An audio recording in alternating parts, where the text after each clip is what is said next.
teman-teman, perkenalkan saya Putra Awalia dengan NIM 20601210002. Nah, di sini saya akan memaparkan beberapa materi, yaitu teori fisika klasik, yang kedua yaitu keterbatasan fisika klasik, yang ketiga yaitu eksperimen metode Morley, dan yang terakhir yaitu teori relativitas umum dan fisika. Nah, teman-teman ya, mari kita simak video berikut. Fisika dibagi menjadi dua bagian, yaitu fisika klasik dan fisika modern. Mari kita mulai dari fisika klasik. Dan ini dimulai pada abad 17, ketika Galileo membuka penggunaan eksperimen untuk memastikan teori fisika yang merupakan kunci metode sains. Galileo memformulasikan dan berhasil menguji beberapa hasil dari dinamika mekanik, terutama inersia. 1 tahun setelah kematian Galileo, lahirlah Sir Isaac Newton, di mana Newton menjelaskan bagaimana gaya mempengaruhi gerak benda, yang kemudian diaplikasikan dalam bidang miring dan katrol. Diketahui pergerakan benda padat tidaklah sama dengan benda cair dan gas. Saat cair dan gas dipelajari dalam mekanika fluida. Cabang fisika mekanika fluida mempelajari aliran fluida yang menyebabkan gaya angkat pada pesawat dan aerodinamik pada mobil. Karena fluida dinamik mempelajari gerak fluida yang mana merupakan partikel yang sangat kecil dan bergerak sangat-sangat cepat, ini membuatnya sangat sulit untuk dipelajari. Kerumitan materi yang sulit dijelaskan ini menghasilkan suatu teori yang dikenal dengan istilah chaos theory. Chaos theory atau teori kekacauan menjelaskan bahwa alam semesta dan semua objek di dalamnya tidak sepenuhnya dapat diketahui. Kenyataannya kita tidak dapat mengetahui posisi, kecepatan, dan gaya semua objek di alam semesta secara eksak. Itulah gambaran umum fisika klasik. Fisika klasik digunakan pada hampir semua situasi di kehidupan kita. Rumah, gedung, jembatan, kapal, pesawat, mobil, semuanya didesain dengan fisika klasik. Walaupun fisika klasik mempelajari semua fenomena di alam semesta ini, namun persamaan-persamaan dalam fisika klasik tidak mampu menjelaskan fenomena-fenomena yang terjadi pada materi dengan ukuran yang sangat kecil yang bergerak sangat cepat. Nah, itulah tadi pembahasan mengenai teori fisika klasik. Semoga teman-teman sekalian dapat memahami penjelasan dari video. Selanjutnya, mari kita bahas mengenai keterbatasan dari teori fisika klasik. Simak video berikut. Pada awal tahun 1900-an, Lord Kelvin pernah berpidato pada konferensi ilmiah yang menyatakan bahwa terdapat 2 buah awan besar di ujung cakrawala. Artinya, masih ada 2 fenomena yang belum bisa dijelaskan secara baik berdasarkan teori fisika klasik yang berkembang pada saat itu. Adapun 2 fenomena tersebut adalah mengenai medium gelombang elektromagnetik dan yang kedua adalah radiasi benda hitam. Kita masuk pada medium gelombang elektromagnetik terlebih dahulu. Seperti yang diketahui bahwa pada zaman tersebut dikatakan medium diperlukan oleh gelombang untuk merambat. Oleh karena itu, sama dengan gelombang-gelombang yang lain, maka gelombang elektromagnetik juga memerlukan medium untuk merambat. Oleh karena itu, fisikawan pada zaman tersebut menyatakan bahwa terdapat suatu medium yang mengizinkan gelombang elektromagnetik itu dapat merambat.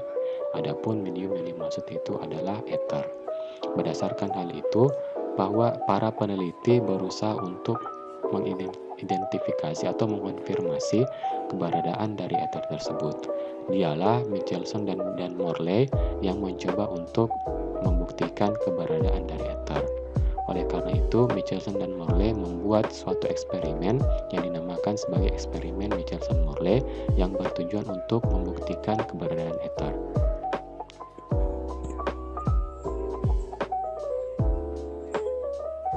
Hai teman-teman, bagaimana? Sudah paham tidak mengenai dari keterbatasan teori fisika klasik? Nah, untuk lebih dalam lagi, mari kita simak video mengenai eksperimen dari Michelson dan Morley berikut ini. Eksperimen oleh Michelson dan Morley pada tahun 1887. Mereka menghadapkan sumber cahaya kepada semi-silvered mirror dengan sudut 45 derajat. dan ditaruh 2 buah cermin di belakangnya. Mereka menggunakan suatu alat bernama interferometer untuk mendeteksi cahaya yang akan dihasilkan. Nah, apabila sumber cahaya dinyalakan, cahaya akan menembus semi-silvered mirror dan memantul dari 2 cermin kepada semi-silvered mirror kembali dan akan diteruskan ke interferometer untuk diukur kekuatannya. Nah, namun apabila peralatan ini diputar, kekuatan cahaya yang dideteksi masih sama. Lah, kamu pasti bingung. Padahal apabila peralatan diputar, kecepatan cahaya yang relatif terhadap ITER pasti juga berubah karena peralatan eksperimen posisinya sudah berubah relatif terhadap ITER sendiri. Lalu, mereka melakukan percobaan ini yang sama diulangi setelah bumi sudah berputar mengelilingi matahari. Dan pada titik yang berbeda, mereka mengulangi eksperimen ini dan ternyata hasilnya masih sama. Padahal posisi bumi sudah berubah relatif terhadap ITER. Nah, dari sinilah diambil kesimpulan bahwa ITER ini tidak ada dan cahaya adalah gelombang yang dapat terhantar tanpa dibutuhkannya sebuah medium. Jadi Lawrence, untuk menjawab pertanyaan kamu, kenapa kamu bisa melihat Cie di luar angkasa? Adalah karena cahaya merupakan gelombang elektromagnetik yang bisa terhantar tanpa dibutuhkannya medium. Hai teman-teman, bagaimana? Seru tidak percobaan dari Michelson dan Morley? Nah, semoga teman-teman sekalian bisa memahami dari video tersebut. Nah, dalam fisika ada yang disebut sebagai teori relativitas umum dan teori relativitas khusus. Nah, video berikutnya untuk mengetahui kedua teori. Teori relativitas adalah teori yang dikemukakan oleh Albert Einstein. Terdapat 2 jenis teori relativitas, yaitu yang pertama, yang khusus, dan yang kedua adalah yang umum. Pertama, kita akan membahas tentang latar belakang teori relativitas khusus. Teori ini ditemukan pada tahun 1905, tetapi sebelumnya, ilmuwan fisikawan Michael de Morley menyatakan bahwa sebenarnya cahaya itu bergerak dengan bantuan medium ether. Ether itu adalah sebuah senyawa yang mengisi alam semesta ini. Senyawa ini tidak memiliki bau, bentuk, ataupun massa. Untuk membuktikan hipotesa mereka, maka mereka menciptakan percobaan ether. Cahaya akan ditembakkan dari senter ini, kemudian dengan beam splitter, cahaya akan dipantulkan sehingga berkenaan dengan 3 cermin tersebut. Idealnya, jika ada suatu medium, seharusnya waktu yang diperlukan cahaya untuk sampai ke cermin berbeda. Tetapi, dari percobaan ini diketahui bahwa waktu yang diperlukan cahaya untuk sampai ke medium itu adalah sama. Oleh karena itu, melalui percobaan ini diketahui bahwa ether itu sebenarnya tidak ada. Tetapi, dengan percobaan ini diketahui bahwa ternyata cahaya tidak memerlukan medium, dan kecepatan cahaya adalah absolut, yaitu yang setara dengan 3 kali 10 pangkat 8 meter per second. Kembali kepada Einstein, maka yang dimaksud dengan relativitas adalah semua benda tidak ada yang absolut kecuali satu, yaitu kecepatan cahaya. Waktu, panjang, massa, energi semuanya adalah relatif. Einstein mengemukakan 2 gagasan utamanya. Yang pertama, hukum fisika dapat dinyatakan dalam persamaan yang berbentuk sama dalam semua kerangka acuan inersia. Contohnya, kita berdiri dalam gerakan rotasi konstan bumi. Dengan kata lain, kita berada dalam keadaan diam. Kecepatan cahaya dalam ruang hampa sama besar untuk semua pengamat, tidak tergantung pada keadaan gerak pengamat. Kecepatan cahaya adalah selalu sama. Berdasarkan rumus ini, jika kecepatan cahaya selalu konstan, maka yang berubah adalah T ataupun D. Perubahan panjang adalah konstruksi panjang, dan perubahan waktu adalah dilasi waktu. Pertama, dilasi waktu. Jika Bob adalah pengamat yang berada dalam kereta yang bergerak menggunakan flashlight, maka pantulannya akan terjadi secara garis lurus saja. Tapi jika ada pengamat diam, maka pantulan terlihat seperti huruf V. Waktu yang dirasakan pengamat diam akan lebih lambat. Rumusnya seperti berikut.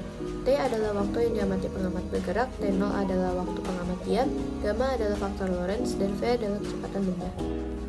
Konstruksi panjang. Dalam keadaan tertentu, satuan panjang bisa berubah sesuai dengan posisi juga dengan gerakan yang dilakukan pengamat saat observasi. Contohnya, jika ada pengamat diam yang mengobservasi mobil yang bergerak. Dari perspektif tersebut, maka panjang mobil akan mengecil. Rumusnya adalah sebagai berikut. L adalah panjang pengamat bergerak, L0 panjang pengamat diam, gamma faktor Lorentz, V adalah kecepatan benda. Hal ini tidak mungkin disadari oleh manusia. Jika mobil bergerak dengan kecepatan 150 km per jam, maka panjang berkontraksi tidak lebih besar daripada 1 kali 10 pangkat minus 12, yang berarti 100 kali dari panjang atom hidrogen. Kecepatan relatif. Jikalau seseorang berada di atas mobil dan melemparkan sebuah bola kepada orang yang berada di depan orang itu, kecepatan itu akan menjadi lebih lambat pada orang yang melempar, dan kecepatan menjadi lebih tinggi jika ditinjau oleh pengamat. Persamaan kecepatan relatif adalah sebagai berikut. Fx sama dengan Fy tambah Fyx per 1 tambah Fy kali Fyx per c kuadrat. Dengan keterangan sebagai berikut. Relativitas massa dan energi. Berdasarkan rumus energi sama dengan mc kuadrat, maka energi adalah ekuivalen dengan massa. Jika massa semakin besar, kecepatan cahaya akan semakin bertambah. Begitu pula dengan energi. Rumusnya sebagai berikut, M0 untuk massa diam, dan M untuk massa pengambil bergerak. Mengapa khusus? Karena hal ini hanya berlaku pada waktu tertentu dan syarat utama ketika berada dalam kerangka inersia. Beralih ke teori relativitas kedua, yaitu relativitas umum. Ini membahas tentang masalah yang lebih general dan besar. Sebenarnya, secara umum, teori ini membahas tentang gravitasi yang mempengaruhi segala sesuatu yang terjadi di alam semesta. Teori ini ditemukan 10 tahun setelah ia menemukan teori pertamanya. Teori ini bertolakan dengan teori sebelumnya, yaitu kerangka acuan yang bergerak dipercepat terhadap kerangka acuan yang lainnya. Albert Einstein membahas masalah tentang gravitasi dan bagaimana adanya lingkungan ruang dan waktu. Ini adalah definisi dari gravitasi menurut Einstein.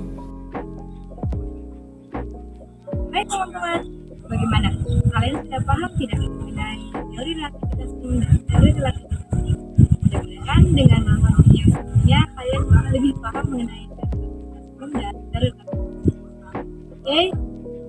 Adapun ayat yang berhubungan dengan teori relativitas terdapat dalam Quran surah Al-Ma'arij ayat 4 yang berbunyi, تعرج الملائكة والروح إليه في يوم كان مقداره 50,000 سنة. yang artinya para malaikat dan Jibril naik menghadap kepada Tuhan dalam sehari setara dengan 50.000 tahun. Quran surah Al-Ma'arij ayat 4. Sekian pemaparan video dari saya. Semoga teman-teman sekalian bisa memahami materi yang saya sajikan dan see you in the next video guys. Thank you for watching.